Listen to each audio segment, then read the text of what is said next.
Hey everybody, welcome back to the Hip Horse. Tommy D, Johnny Lowe, Derby Talk, episode number 17. Thanks for following us, everybody. If you're new to the channel, please hit that like, subscribe. We're talking horse racing, baby. We are the 147th running of the Kentucky Derby, the Run for the Roses, the fastest 2 minutes in sports. Johnny, we got a lot to talk about here. If you haven't watched our pedigree videos, last two pedigree videos going through the field, please go back and watch those. We are going to give you our top five right now, and we got some special giveaways too, Johnny. Big week of racing, my friend. Absolutely, it's huge. Obviously, this is our 17th video.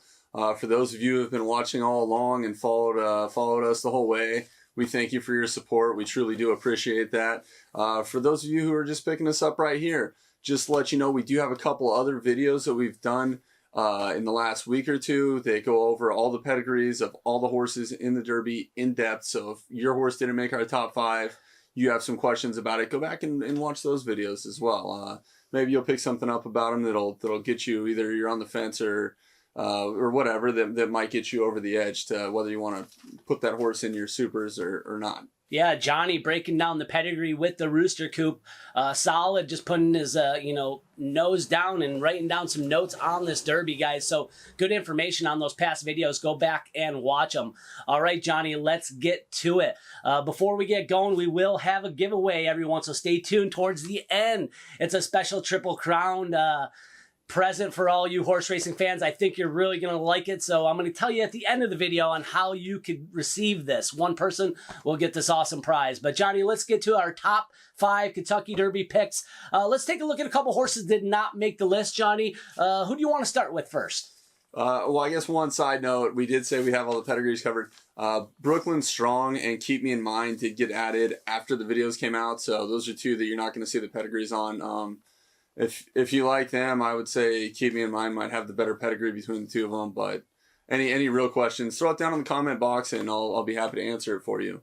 To get back to your question, Tommy, yeah, there's a few horses that are going to be outside of our top five that we think are, for the most part, pretty good long shots, and I think they might have a chance to crack the board and maybe liven up some tickets. The one I want to start with is Like the King. Like the King won a race at Turfway Park to get in on the synthetic. People are probably saying, oh, he's pretty slow, which it kind of appears that is true. Compared to some of the real contenders, he's not putting up very good speed figures or anything, but he does have a really nice classic pedigree. Palace Malice over the Corinthian mare, which is an AP Indy line, and they are black type mares on the bottom. To go more in depth, go ahead and check out our Derby Talk 15 video, I believe, yep, where we went over the top 7 in points earnings. I'll go more in depth on that one, but that's the reason why I would throw him into my superfectas or super high five or whatever, because I do believe that he has a really good chance of enjoying this classic distance. Yeah, Like the King, one on the outside of our top five. That's right on there on the bubble. Another one, Johnny, that I want to bring to attention that did not make the top five is Medina Spirit. Bafford's last standing colt here. 5 starts, 2 wins, 3 seconds. This one knows how to get in the money, Johnny. Not sure if it will get the win here, but definitely opportunity to crack the board, like you said. Johnny V is up. 3 Derby winners for this one: Authentic, Invisible Ink, and Code of Honor. Anything you want to add to Medina Spirit? Yeah, the thing about Medina Spirit is I honestly, I think this horse is bred for the turf. Eventually, I don't know if Bafford's going to point him to the turf at all in his career. And I don't know if he wants a mile and a quarter in his pedigree. But Bafford's got him in the race. He's been at Churchill Downs. He's been working. This isn't the strongest crop we've ever seen. Who knows what that guy's going to pull off. Last year, we didn't think Authentic was going to win. Didn't think he was bred for the distance. Barely beat NY Traffic. He comes out, and next thing you know, he's a Breeders' Cup champion. So we got to pay attention to what Bafford throws on the track. Yeah, I agree, Johnny. He's won the Derby 6 times. If he wins this year, he would be the winningest trainer of all time. Who else on your board on the outside? You got any other horses you like here, Johnny? So there's an interesting horse to me that ran in the Wood Memorial. Dynamic one. I don't like the stallion at all. Mount a Quarter Union Rags is not on my list of classic distance stallions. You'd have to go back generations to Northern Dancer to actually find a horse in his male project or his male line that goes back to being able to win at the distance, or produce a progeny that has. But with that being said, his bottom line is just incredibly strong. He's got serious broodmares on that fem line.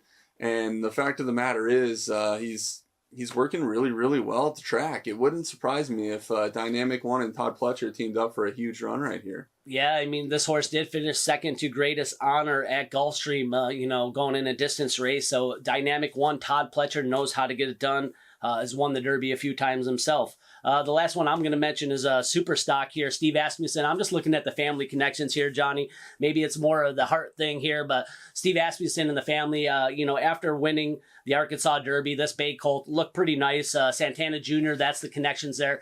I'm just looking at the family affair there. That's Super Stock. Maybe the scenario, the way he runs, he could show up late and get on the board there too. All right, that's enough of outside the bubble, Johnny. Let's get to our top five, everybody. The Hip Horse top five. This is our third year doing it, everybody. Let's go for it, Johnny. Who do we got at number 5? Yeah, so number 5, we're going to bring in the big boy, Midnight Bourbon. He's a horse that we've been following along the entire time, and we've got him here at number 5 on our list, Midnight Bourbon. The interesting thing about him is he's by Tisnow, and Tisnow is now pensioned. So it's basically the end of the Man of War line here. So we're hoping that Midnight Bourbon can show up and maybe do something in the breeding shed. Midnight Bourbon is out of Catch the Moon. Catch the Moon is by Malibu Moon. Malibu Moon sired a Kentucky Derby winner in Orb. Also, Catch the Moon has dropped a horse that's ran in the Kentucky Derby. Gervin. He ran 15th, but he had a crack quarter going into the race, and I don't think he did his best running. Tisnow was 0 for 7 with his best finisher being Colonel John, who was sixth in his race. The sire line goes back, like we said, to the Man of War, who was the last in the line to sire a Derby winner, which was War Admiral. Not the best thing you want to see there. You might want to see more recent Derby winner sired by the line, but that's okay. And then the broodmare Catch the Moon has been outstanding with 4 runners and all 4 being black type, including $1.6 million earner Gervin, as we mentioned.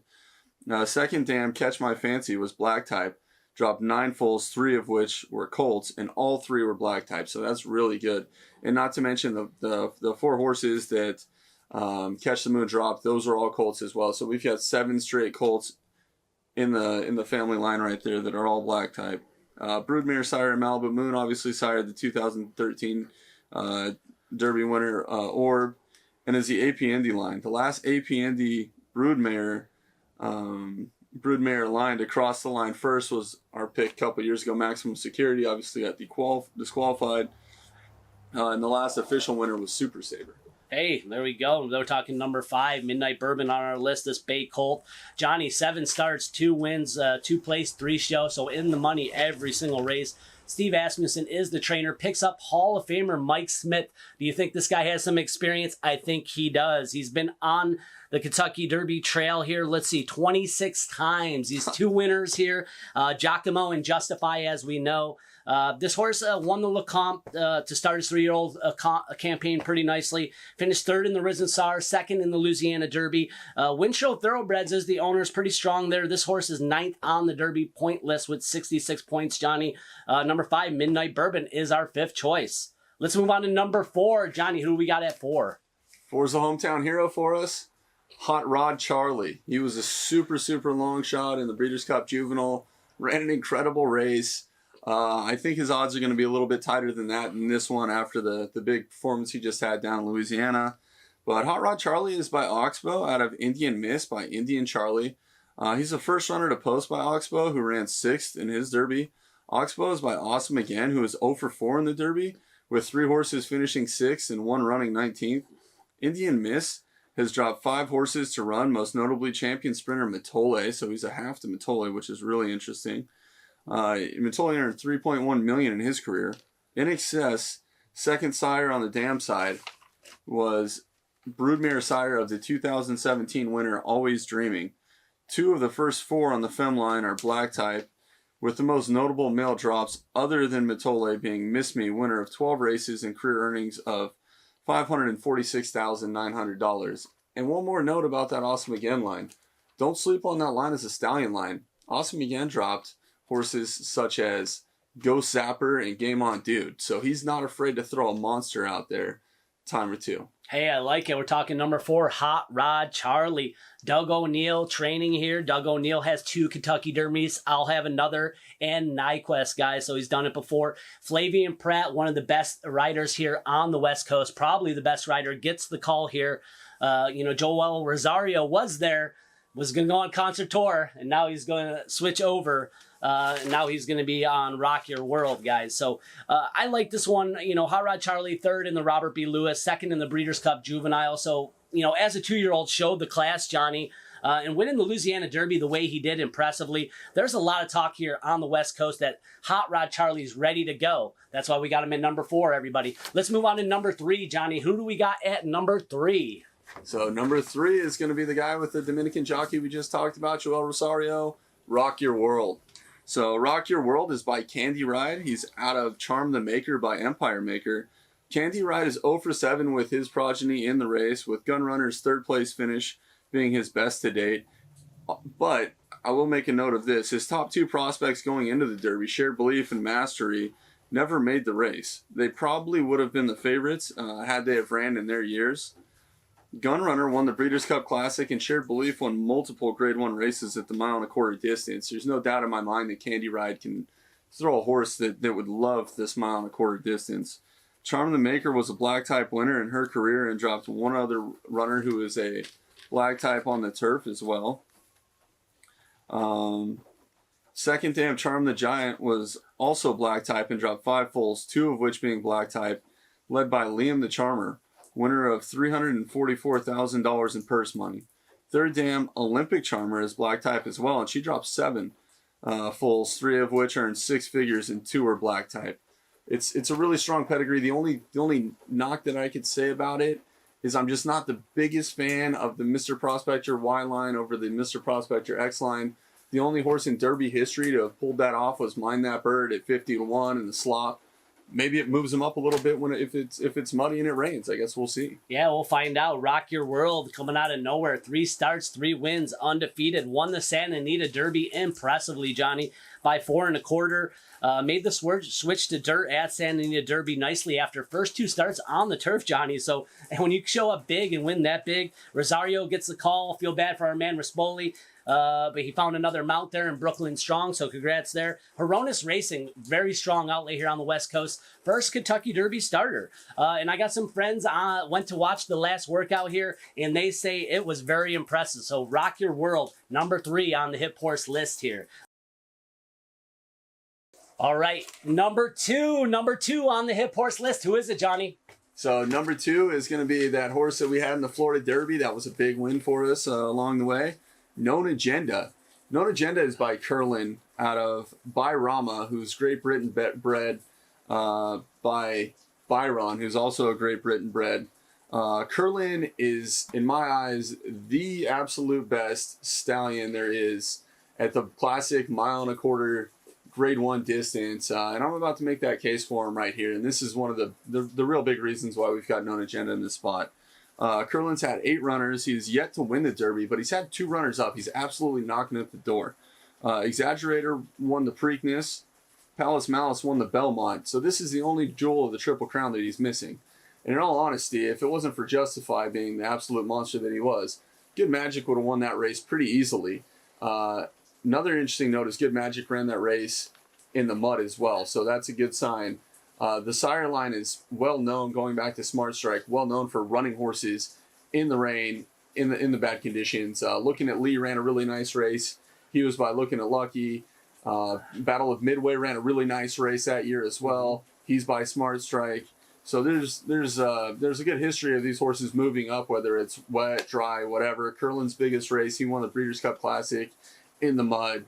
So there's no doubt in my mind, no matter what the weather conditions are, this horse is going to show up on Saturday. So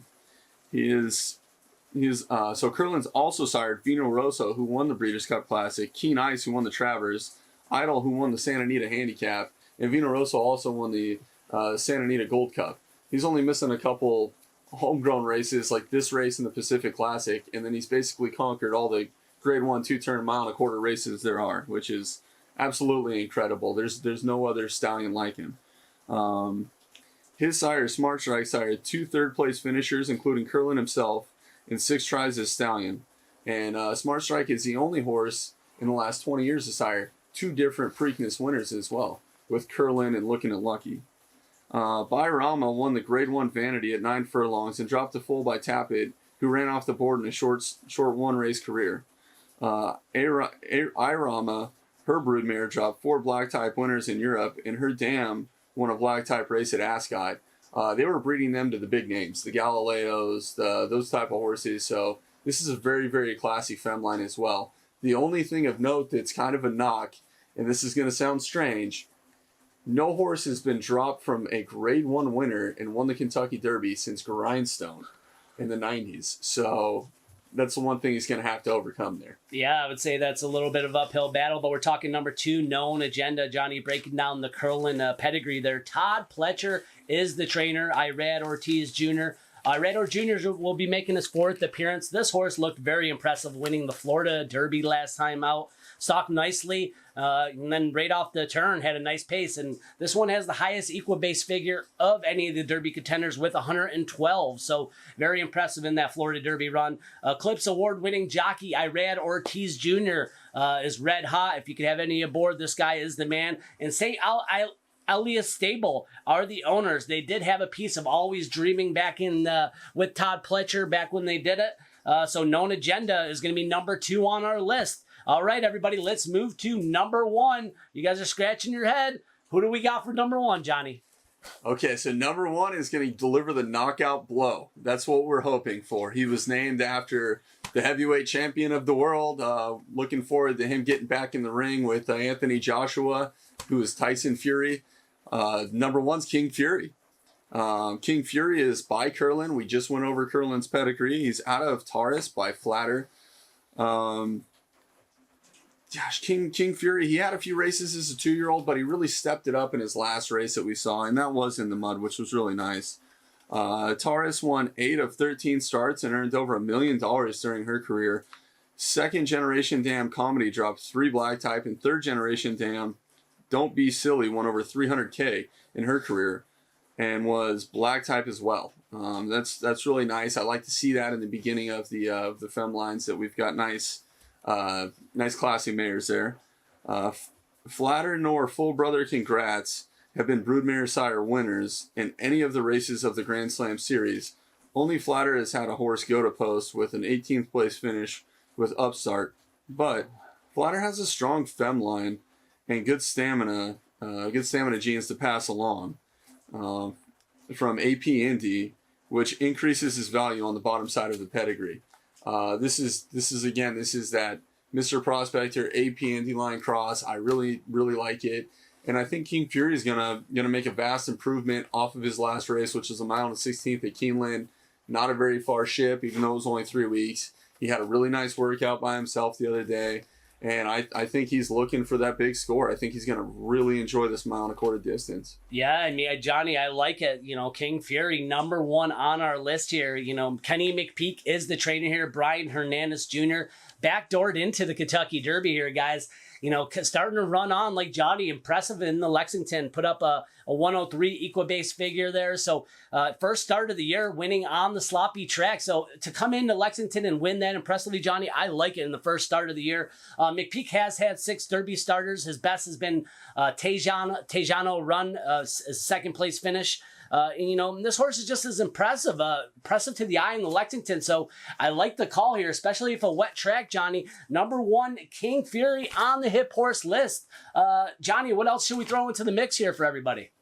Yeah, good luck this year, guys. As far as the other horses go, Essential Quality, we left him off. Let us know why he's going to win the race. Go ahead and you tell me why Essential Quality is going to win the race, and we'll see if I'm eating crow on Sunday. There's some other horses, obviously, that have a lot of talent, but we're throwing in some horses that we think have some prices and do have an honest chance to win the race. We obviously have 2 horses from the Louisiana Derby. We think it was a pretty strong race, as well as the fact that they're extra rested. I think that's going to help these horses. They've been able to grow and mature and get nice works in. I think that's going to help them. And our top 3, I feel pretty good about. I really like the chances of Rock Your World, Known Agenda, and King Fury to show up and really run some big races. And those horses we have on the outside, I'm crossing my fingers something wild happens and one of them hits for 3rd or 4th or 5th, and we get that big score for you guys. Yeah, there we go, Johnny. I like it. And if you're new to the channel, hit that like, subscribe, ring that bell for notifications, everybody. We got us, here it is. We're going to be doing our giveaway. This is going to be a Triple Crown from the Belmont, signed by Victor Espinoza, American Pharoah, signed autograph ticket here, guys. This will be the winner. So you got to pick the winner of the next 3 races. And you also have to be a subscriber. So make sure you subscribe, and also throw in the comments who you think is going to win this race, guys. And the winner of the next 3 races, the Kentucky Derby, the Preakness, and the Belmont. If you win all 3, and we have multiple winners, we will pick out of a hat the winner, but somebody will be taking home this piece of horse racing history, guys. Provided by the Hip Horse. We appreciate you. We like everybody coming down here. Throw in the comments who you guys like. Thanks again for the support, and we'll catch you next time. Kentucky Derby, baby, 147. We made it. Good luck, everybody. We'll see you next time.